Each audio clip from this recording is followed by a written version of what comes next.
primary aluminum production depends on sacrificial carbon anodes. These anodes require high-purity green petroleum coke as a precursor. However, global oil refineries are aggressively upgrading coking units to maximize light transport fuels. This optimization shifts output toward low-quality, high-sulfur fuel-grade shot coke.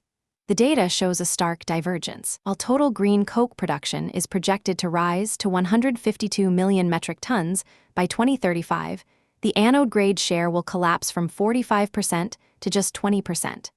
Calciners are forced to blend inferior, high-impurity feedstocks. This structural shift degrades the physical and electrical properties of the final carbon anodes. This feedstock contraction translates directly into a structural deficit of calcined petroleum coke. Aluminum smelting requires a rigid stoichiometric ratio of 0.4 tons of calcined coke per ton of metal. By 2030, global primary aluminum production is projected to reach 80.2 million metric tons. This requires over 32 million metric tons of calcined coke. Available supply will cap out at 27.65 million metric tons. The resulting deficit of 4.43 million metric tons represents a 13.8% shortfall.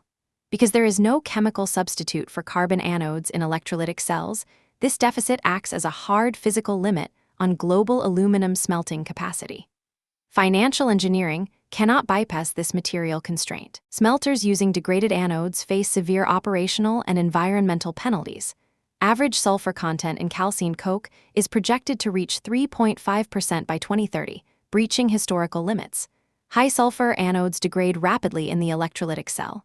This increases specific anode consumption by 13.6%, driving up power requirements and operating costs. Furthermore, sulfur dioxide emissions per ton of aluminum will nearly double to 28 kilograms. Smelters must invest in costly wet gas scrubbing systems to meet environmental regulations.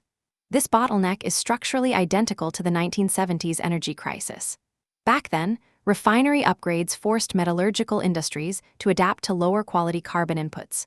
Today, the aluminum sector faces the same rigid physical reality.